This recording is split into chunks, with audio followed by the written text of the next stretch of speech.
Throw in that? Teddy was smiling. I was not, right? Nothing sounds more terrible than 40-mile-an-hour winds. Well, we'll see how Aaron Rodgers and Josh Allen are able to handle it a little later. Meanwhile, yesterday, this might have been the most fabulous finish of this entire NFL season. Broncos and Bengals yesterday, everything at stake. Denver could have clinched a playoff spot. Burrow's team trying to keep his hopes alive. And Rex, get used to hearing this. T. Higgins touchdown. Yeah, what a surprise there. That literally surprised only Denver, I think. Bengals had the early 7-3 lead, but back the other way, Alex. I know you've loved Bo Nix. He played so good, especially in this game as the season's gone on. Big touchdown throw right here. All right, fourth quarter, this is where everything got really interesting. We are tied at 10. And Teddy, did I mention we're going to hear a lot of T. Higgins' name? Just give it to him. Give it to him over and over. They found a matchup that they like. T. Higgins, 2 of 3 right there. Way to ball, T. Bengals retake the lead at 17-10. A chance to keep their playoff hopes alive. But Bo Nix had an answer. Yes, he does. This one's so pretty. Right down the chimney. Ooh, to Mims. Did another big day. That's all for you all.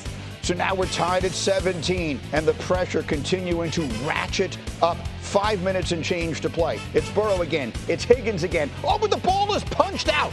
Rex, they looked at it closely, and they rule it a catch and a fumble. Yeah, that's the right call, but I'll be honest with you. I was pulling for Cincy because I want to set up all these Week 18 scenarios. This easily could have cost them their season, but back the other way. This time it's Nix who makes the mistake, Alex. Yeah, you can't do this here. Tie ball game, end of game. Your defense is playing good.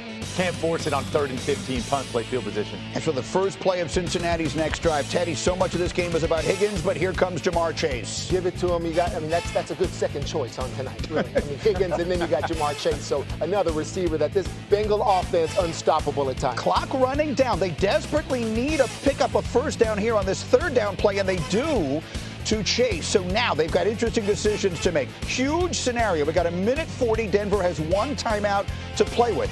The Bengals are going to go down intentionally. Chase Brown makes the smart play to slide before the goal line. But wait, he comes up lane. His foot gets caught underneath him as he goes down awkwardly. The Bengals have to stop the clock themselves. Means Denver doesn't have to burn a timeout. Changes the strategy. Bengals score the immediate touchdown. That gives Bo Nix 1 more chance. And Alex, how about the drive he put together? Yeah, this kid showed a bunch of guts, made some big-time throws here to tie this ball game up. Here's the big moment. 14 seconds left on a 4th down play. So game 100% on the line. Someone describe this catch by Mims. He doesn't care. It's 4th and 1, but he goes up there. This could be on Moss a little bit later, but this is the catch of the year for the Denver Broncos right here. Good. Unbelievable. I just talked to Moss. He said, you're dang right it's going to be on there. He manages to hang on through all that contact. So they got to go for the 2 and the win, right? They got to go for the 2 and the win. Absolutely, right? You go for 2. Of course you do. What?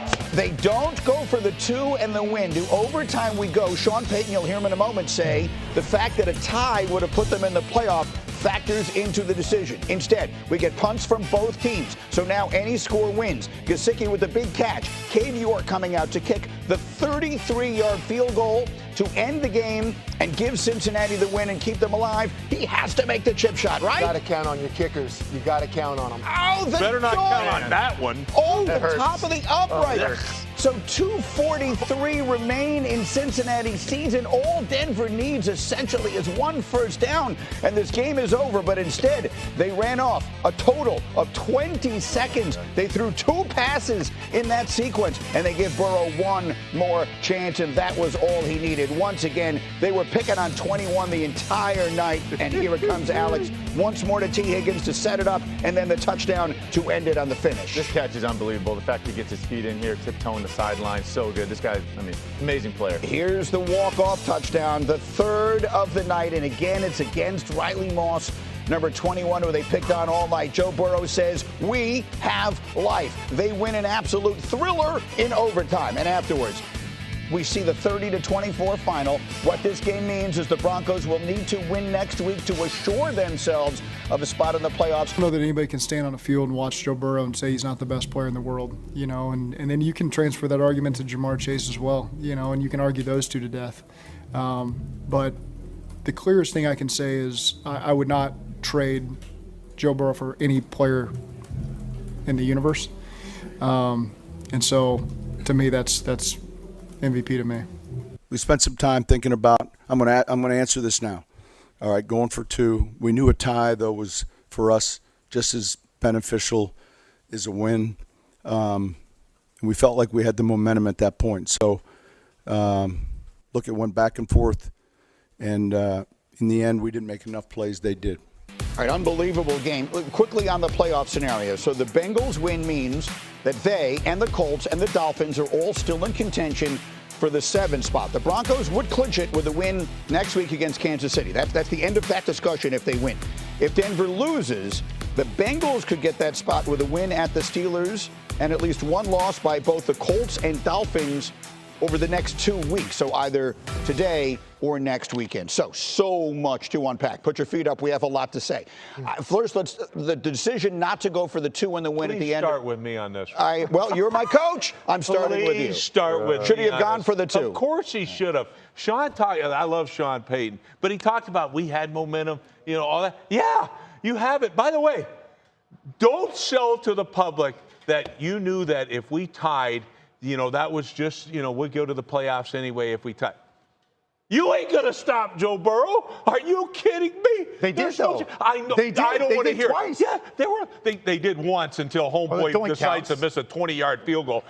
Give me a break. You can't stop him. You gave up 550 yards to this team. So I ain't buying it, Sean. You could tell. No, I ain't buying it. So you got to go for it. You got to go for it. Why? Because this kid. You told last night we were watching. Look at the moxie of this kid. You love the moxie of Bo Nix. Bo Nix kid. And no, put it in his hands. Your defense, by the way, the last couple of weeks has been torched. Forget it. No, lean on your own side of the ball.